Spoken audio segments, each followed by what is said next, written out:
muraho, nitwa Jonathan Ngabire, nshinzwe itumanaho muri Kilios Limited. Kilios Limited ikaba ari company ikora ibijyanye n'ikoranabuhanga. Uyu munsi rero ni umunsi w'ibyishimo, tugiye kubamurikira igikorwa tumaze igihe dukora, akaba ari e-learning platform. Ikaba ari platform nziza cyane kandi yoroshye gukoreshwa. Ni ukuvuga iyi platform yacu yagenewe ahanini amakaminuza, ikaba ari platform umunyeshuri cyangwa umwarimu bizorohera gukoresha, cyane ko mbere yo kuyubaka twabanje kuganira n'abanyeshuri, tuganira n'abarimu, tuganira n'ibigo bitandukanye, batubwira imbogamizi n'ibibazo bahura nabyo, hanyuma natwe tubona kuyubaka. Dukurikije feedback turi kugenda tubona, twizeye ko namwe muzayishimira. Kandi none akarusho nuko ntago bisaba umutekinisiye kugira ngo ushobore kuyikoresha. Reka rero nizimbye mu magambo mbere ko ikoreshwa kuri computer. Tambere ku buryo kuregistaringa ikigo byoroshye. Usura iyi website ariyo kilios.rw.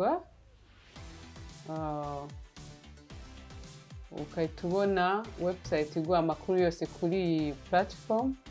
Tangira kuri get started. Ahangaha niho ushyira amakuru yawe uri kwandikisha ikigo, amazina ushobora gushyiramo ibikuranga kugira ngo ushobore gukomeza. Ndakoresha Nadine, hano ndakoresha Ingabire. Aha rero ushyiramo icyo ukora cyangwa icyo ushinzwe mu kigo ukoreramo. Reka nkoresha umwarimu. Ahangaho rero ushyiramo izina ry'ikigo cyawe ukoreramo, hanyuma ugaselectinga umubare w'abantu bashaka kuyikoresha. Hano kuri username ushyiramo izina uzajya ukoresha igihe uri kwinjira muri system, igihe wumva udashaka gukoresha email yawe. Ahangaha ushyiramo umubare w'ibanga uzajya ukoresha cyangwa ijambo ry'ibanga uzajya ukoresha winjira muri system.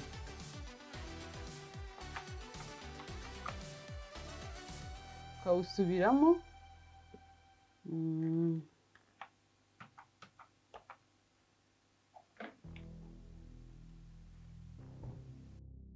Urabona ko bambwiye ko byakunze. Reka njye kureba kuri email. Igihe email yuze muri inbox ujya muri spam folder. Urabona ko email bayimpaye yo create ikigo. Ubu noneho dushobora gukonfirma email.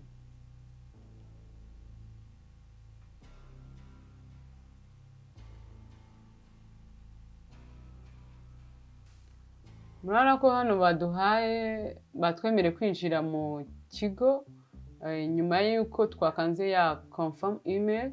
Rero hano mwibuke ko turi bukoreshe rya zina cyangwa ya email wa create kugira ngo ujye ubona uko winjira muri system. Yewe yari Ingabire, ugajya ku ijambo ry'ibanga.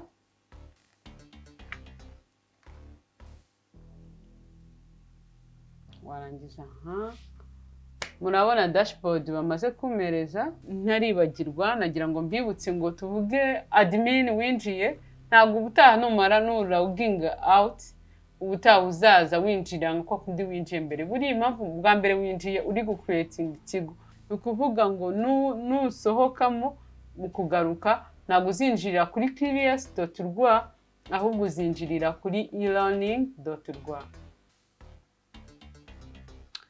Ukimara gukonfaminga ya email wisanga kuri dashboard ya admin. Ubu rero nibwo tugiye kureba ese admin akora iki mu kigo. Hano turahasanga ikigo, cya kigo winjijemo gitangira. Birashoboka ko ushobora gushaka kugira icyo uhinduraho, ushobora kwediting ko wakongeraho akantu kuri rya zina, cyangwa se wabona wabikoze neza ukabigumisha uko biri. Ushobora no ku-uploadinga noneho logo, tugashyiraho logo y'ikigo cyacu. Murabibona ko logo y'ikigo cyacu yamaze kugeraho. Ni ukuvuga ibi ni ibintu byose ushobora gusangaho kuri dashboard iri butume uri bushobore kumenya gukontorora ikigo cyawe. Rero kwinvitinga aba users murabizi ko muri kaminuza iba igizwe n'ama faculties n'ama departments.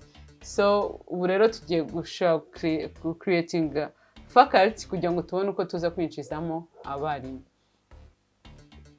Iyo ugiye hano rero ngo create a faculty, hano ushyiramo faculty name, hano ushaka kuvuga description y'iyo faculty. Ubwo rero student group hano ivuga ama classes, ama level, tuvuge class 1 sibyo. Hano tukiri hano urabona ko economics class 1 turayibonye. Ushaka no kwediting uramutse hari ikosa ubona wakozemo cyangwa ukaba wanabisiba. Ubwo rero ahangaha dushaka gusevinga tugakomeza.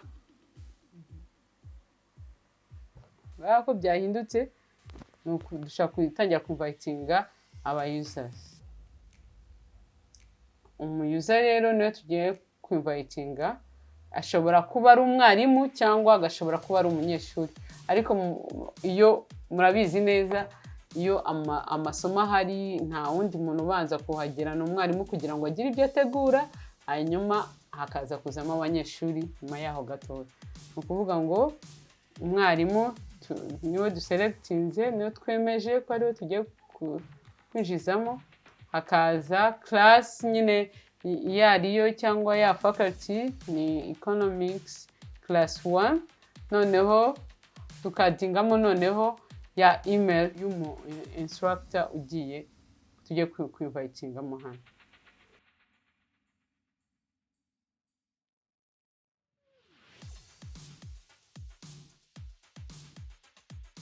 Uyu mwarimu turangije kumwemeza. Ubwo ni ukuvuga ngo nijya ari benshi biroroshye kwa tubashyiramo rimwe. Aha noneho murabibona ko invitation yuko umwarimu yarangije kuyibona. Murabibona ko rero nyuma yo kongeramo abantu aba users byahindutse.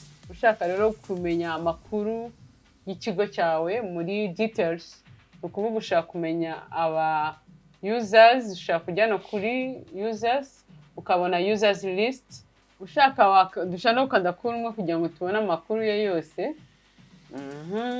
Urabibona, uhita profile, uhita neza amakoses yagiye akora atandukanye, ukabona na student success rate zabo, performance. Ushaka kujya muri faculties, tukabona ama faculty. Urabona ko noneho tubonye details ku bijyanye na faculty. Ushaka kumenya n'abanyeshuri bangahe cyangwa muri iyo faculty harimo meze gute. Muri software engineering mu mwaka wa mbere harimo abarimu 3, abanyeshuri 8. Izi ni details zose ugenda ubona. Course ifite chapters 12, ikaba ifite assignment 3. Muri baguhereza na details abanyeshuri ni bangahe. Urabona ko byose urabibona hano ni 7. Ushobora kureba student list ukabona uko ibintu biba bimeze. Iyo rero tuvuye kuri faculties dushobora no kwinjira noneho rero muri announcement. Ni ukuvuga ngo admin ashobora kuba afite nk'ikintu ashaka kuganiriza cyangwa gutangariza abarimu, abanyeshuri. Icyo gihe ashobora kwinjiramo hano aga creating announcement. Iyo tuvuye kuri announcement tugenda no kuri messages niho uvuganira n'abantu bose bo mu kigo, buri wese ukamenya uko gahunda zifashe. Ndatekereza ibyari ingenzi ko byose umuntu ntabwo yabivugira rimwe ngo bishoboke. Birasaba ko namwe mwirebera mukabona uko ibintu bimeze. Tukirangiza admin rero reka mbabwire nuko umwarimu nawe bishobora kugenda mu buryo bwihuse. Ni ukuvuga umwarimu ashobora gucreatinga isomo rye mu buryo bworoshye cyane, bumworoheye. Hanyuma no uploadinga amasomo yawe. Ushobora no kuvuga ngo wenda hari ahantu narateguriye isomo ryanjye, byakorohera rwose kurya uploadinga kuko ni ugukora copy paste ukarizana ukaba wari pastingamo mu buryo ukoroheye. Ikindi umwarimu aba afite uburyo ashobora gukontorora abanyeshuri biwe, cyane cyane tuvuge wateguye nk'isomo, ushaka kumenya ese umunyeshuri wanjye yaba ari mu buryo bwa text cyangwa se mu buryo bwa video cyangwa mu buryo bw'amafoto, ukamenya ngo ese umunyeshuri wanjye aperforminga gute cyangwa progress yiwe ni iyihe. Ni ukuvuga hano urareba ukareba umunyeshuri hano ese anyura kangahe cyangwa ageze kuri kangahe ku ijana areba muri iyi text. Quiz niyo tugezeho. Quiz nayo iroroshye mu kuyitegura ndetse no kuyikora. Ni ukuvuga ushobora gutanga ubwoko bubiri bwa quiz, harimo iri automatic ishobora kwikosora, ariko hakabaho noneho n'iri open ended, ikaba ari quiz noneho iri busabe ibitekerezo, iri busabe kubaza umunyeshuri akagusubiza uko abyumva, iyo ngiyo iri busabe kuri bukosore. Iyo rero nayo iratangwa hano, birashoboka cyane, kandi aho umunyeshuri hose yaba ari nawe arabyaksesinga. Ikindi ushobora no gutanga feedback ku munyeshuri. Tuvuge umunyeshuri aramutse hari icyumva ushaka kumubwira cyangwa comment ushaka gushyira kuri ya quiz yiwe, ushobora no kongeraho comment. Tunabwira ko mu bijyanye n'ibikosorere byose biroroshye, nta kintu na kimwe gikomeyeho, hasigaye n'ahanyu ngo namwe muze mwirebera uko bimeze. Tugeze rero kuri live classes. Live classes ni aho umunyeshuri n'umwarimu bashobora kwiga nk'uko bari mu ishuri. Ni ukuvuga ngo umwarimu igihe ibyo avuze umunyeshuri aba abikurikiranye. Muri live class rero icyiza cyabyo, umwarimu aba afite controle y'abanyeshuri be, kuko bose babona kuri dashboard yiwe, aba ari online. Cyane cyane tuvuge ushobora no kuba uri aho hagati ukeneye kumenya se koko ndi kuvuga abanyeshuri barankurikiye, ese ni bangahe bankurikiye, ushobora kunyuzamo ukaba wacekinga attendance ukamenya abanyeshuri bari online uko bahita babikwereka ako kanya ko bari online. Hagati aho rero muri live classes ushobora no gutangamo quiz. Ushobora gutangamo quiz kandi mu buryo buri live, nabyo birashoboka. Ndumva ni byinshi cyane avuga kuri live classes, cyane ko ifite features menshi, harimo na comment ku buryo ushobora nko tuvuge umunyeshuri hari ibintu uvuzeho, hari topic runaka uvuzeho, akaba yumva hari icyo ashaka kukubaza, ako kanya ashaka kukubaza immediately, uhita ubona ka notification hejuru kakubwira ko hari comment runaka ufite, hanyuma wabishaka ukaba wabimentioninga akabyumva, cyangwa se nawe ukaba wamusubiza nawe, kandi nawe kuri side yiwe ahita abona iyo notification. Ni ukuvuga ngo communication hagati y'umunyeshuri n'umwarimu iba yoroshye cyane. Rero dukomeje gatoya, ibindi nabyo muzagenda mubyirebera, ubwo njye mba ndi kubinyuramo kugira kuko ni nini. Hano rero tugeze kuri report.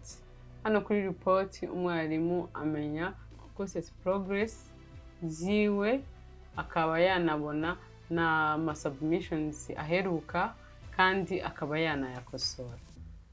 Dusoreje hano rero ku munyeshuri, twabura kubabwira ko ari cyo kintu cya mbere cyoroshye gukoreshwa, kuko cyane cyane ko ashobora kuba yakommunicatinga na bagenzi biwe, nk'igihe wenda hari nk'ikintu bashaka kuganiraho cyangwa class discussion, cyangwa se akaba ikindi gikurikiyeho cy'ingenzi kurushaho, iyi system yaba afite smartphone cyangwa se machine, byose ashaka kuyikoreshaho. Dutekereza ko rwose iri mu za mbere cyangwa ari ya mbere mu bijyanye n'iki kintu kuri iyi myigishirize. So murakoze cyane rero, ibihe byiza. Sinayivuga ngo nyirangize kuko ni nini cyane, ifite features nyinshi cyane. Icyo tubasabye nuko namwe mwaza mukirebera. Murakoze cyane. Mu gusoza ntabwo twareka kwibutsa ko turahari ku bwanyu, turahari kugira ngo dushobore gukorana, kandi turabasezeranya ko turacyarushaho no kugenda turushaho kwinovetinga muri iyi field. Muze rwose ni karibu, turahari, turaboneka. Igikurikiyeho mwabonye ko yoroshye gukoreshwa muri byose. Murakoze cyane, kandi mwibuke dukomeze gufashanya duteza iby'iwacu imbere. Murakoze cyane.